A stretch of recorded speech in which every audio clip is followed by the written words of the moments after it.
Two of my children are considering joining the living in the private and have raised new questions.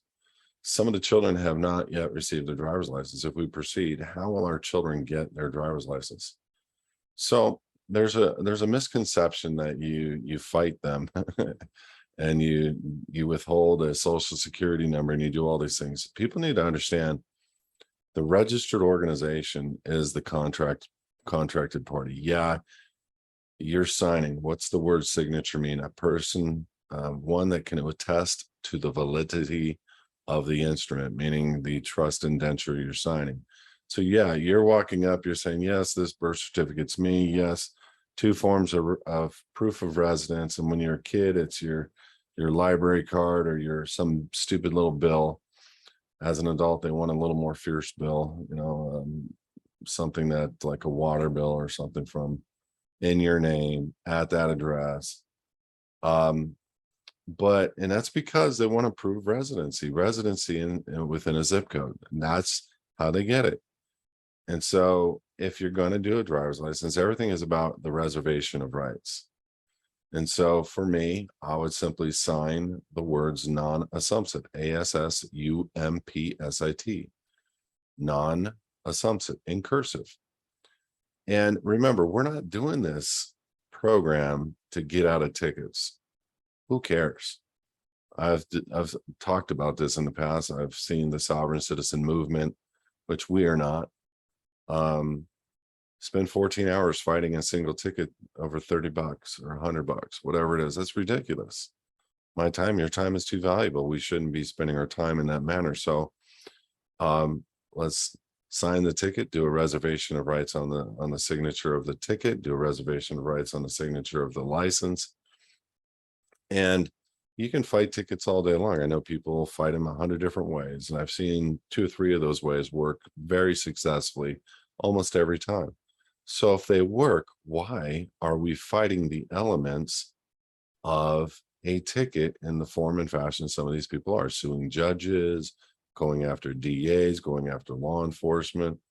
Look, be as wise as a serpent, but soft as a dove. It's a scripture basically stating that, you know what, you want to agree with your adversary quickly. You want to lay it down. Stop arguing with people that are not trained up to know what you know.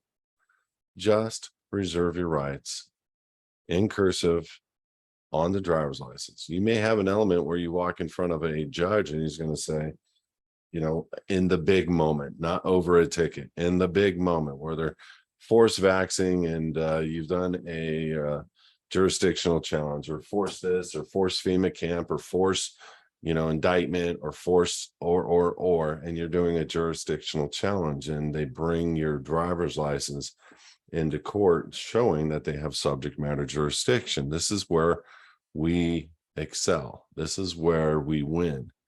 And the reason is they're going to say, is this your license? Did you sign this? You're going to be like, no, but that is an awfully, that license is it very much looks an awful lot like what I look like, but no, that is not me. That is in fact a registered organization under Uniform Commercial Code 9. And you don't need to explain this to a judge, but he's going to say, he'll piss him off and he'll say, did you or did you not sign this? And you're like, no, I did not sign that. But if you're asking me if I hand wrote the words non-assumpsit, the answer would be yes.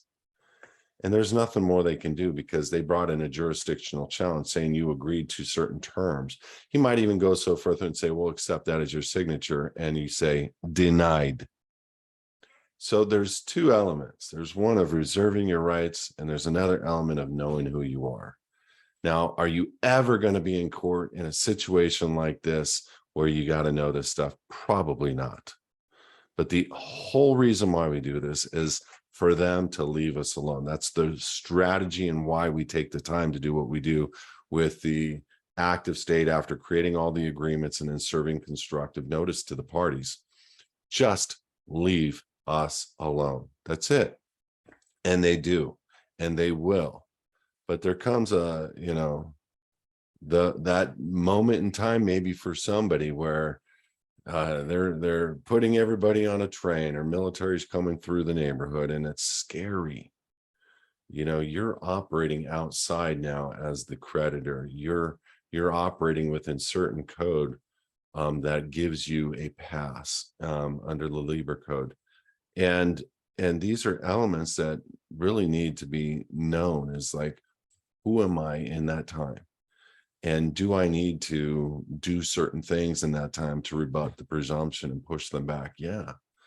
We don't accept getting on a train with 5,000 other people with 4 armed soldiers, 5 armed soldiers. That's ridiculous.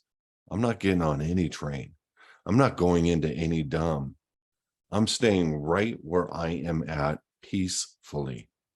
There's nothing they are going to do. The reason why they're going to get where they're going to get with everybody is going to be 100% volunteer. Food, water, and shelter. You watch. But we do these things. I know this is a long-winded answer, but this person that asked this question is important to me. It's how we contract. Everything is how we contract. Anybody that says different has no clue how important how you contract is when it comes to subject matter jurisdiction, when it comes to a warrant, when it comes to an indictment. Because if you can rebut those presumptions, like I just went through with you just a little bit, you can win and quash the warrant, quash the indictment. And they don't and won't proceed forward in a lot of cases because they don't have jurisdiction, and they have to maybe rely on military, and military's got to work within the Libra code. And there's so many things to consider and think about. We're taking baby steps. We just want to be left alone. God forbid we live in a commie state like California and everything gets flipped upside down. But we have to think about that driver's license. We have to think about all these things that we sign, because those are the things they use to pull people into court.